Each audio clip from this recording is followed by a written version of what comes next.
আমাদের এই দ্বীপ হাতিয়ার মানুষের মধ্যে প্রাণের একটি সম্পর্ক রয়েছে।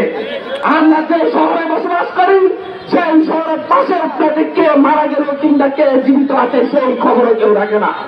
কিন্তু আমাদের এই দ্বীপ হাতিয়ার সেই দক্ষিণাঞ্চলে ধানবাড়া ইউনিয়নে যদি কেউ একজন অ্যাক্সিডেন্ট হয়, সেই অ্যাক্সিডেন্ট হলে কেউ একজন হামলার শিকার হলে সেই উত্তরে আপাত দিয়ে বাজারও কেঁপে উঠে আফসোস করে, তাহলে বুঝতে হবে আমাদের মধ্যে হৃদয়ের কত গভীর সম্পর্ক বিরাজমান। আমাদের এই হাতিয়াতে গত 12 বছর ধরে 12 বছর ধরে ফ্যাসিস্ট হাসিনার এক লেফট মোহাম্মদ আলী বসবাস করেছে। এই হাতিয়ার মানুষ ধর্ম নির্বিশেষে সবাই যে মিলেমিশে বসবাস করে সংস্কৃতি তৈরি করেছিল, সেই সংস্কৃতি ধ্বংস করে দিয়েছে।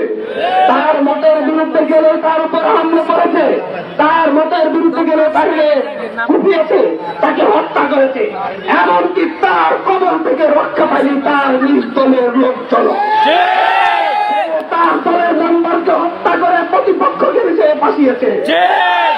তার দলের একজন আমার দ্বারা একজন শিক্ষককে হত্যা করে তার বিচার পর্যন্ত করার প্রক্রিয়া শুরু করতে পারে।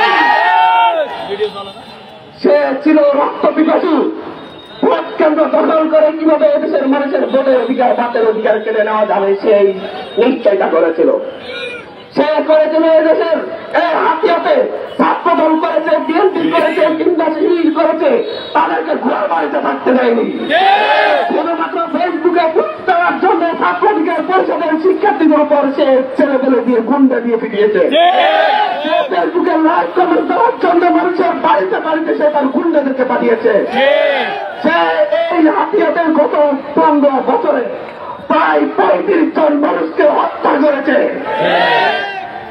আপনারা ভাবতে পারেন, আমি শুধু আপনাদের সামনে বলছি, গত 12 বছরে সেই ফ্যাসিস্ট মোহাম্মদ আলী যতজন মানুষকে হত্যা করেছে, ততজনের মধ্যে কয়জন তার রাজনীতি করে নাই?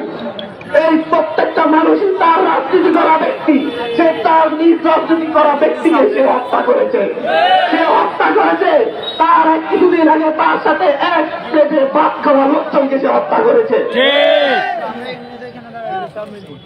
তারপর কেন মোহাম্মদ আলীর প্রতি আজও কেন এই মানুষগুলা যারা এখনো মোহাম্মদ আলী সন্ত্রাসী মোহাম্মদ আলীর পক্ষে অবস্থান নিচ্ছেন, তাদেরকে বলছি, আপনারা আমাদের শব্দ ইসুফ স্যারের দিকে তাকান।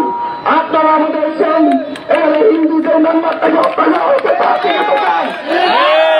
তারা তো তার নিজ দল করেছে, সেই দল করা মানুষকে সে নিজ হাতে হত্যা করিয়েছে। এই রক্ত পিপাসু থেকে হাতিয়ার মানুষ মুক্তি পেয়েছে।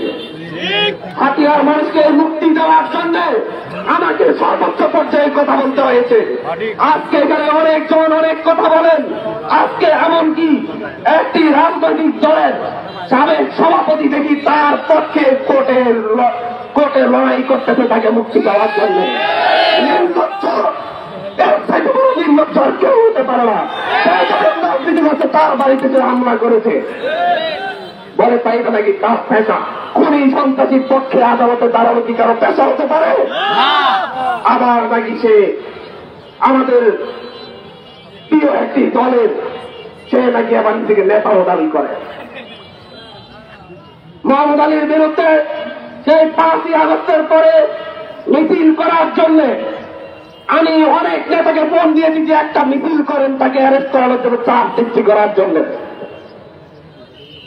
কোন একটি নেতা সেই সাহস দেখাইছে। সাহস দেখাইছে যুব দল, ছাত্র দল, গণ অধিকার পরিষদ, ছাত্র অধিকার পরিষদ এবং আমার পাশে থাকা এই লোকগুলো।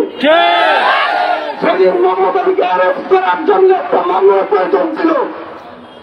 তার বিরুদ্ধে কোনো মামলা নাই, যার কারণে তাকে অ্যারেস্ট করবে। সেই মামলা দেওয়ার জন্য একজন মানুষও প্রস্তুত ছিল না। সেই মামলা দিয়েছে আমার পাশে বসে এই ছেলেটি। এটাই সাহস বলে। কিন্তু আজকে তাদের বিরুদ্ধে ষড়যন্ত্র করে এখানে মানুষের মধ্যে বিভাজন তৈরি করার চেষ্টা করা হচ্ছে।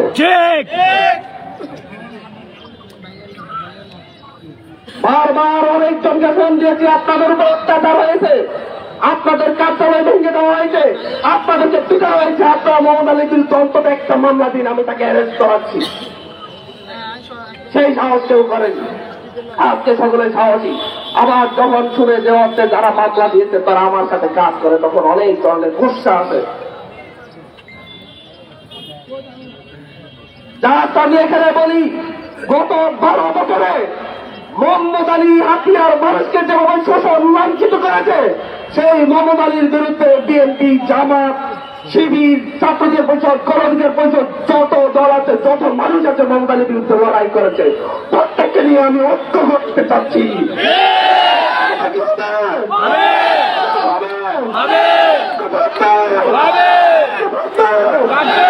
এই ঐক্য ধরে রেখে আমরা নতুন হাতিয়া নির্মাণ করবো।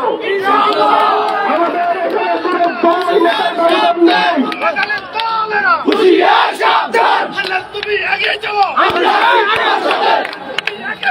আমরা আছি তোমার সাথে।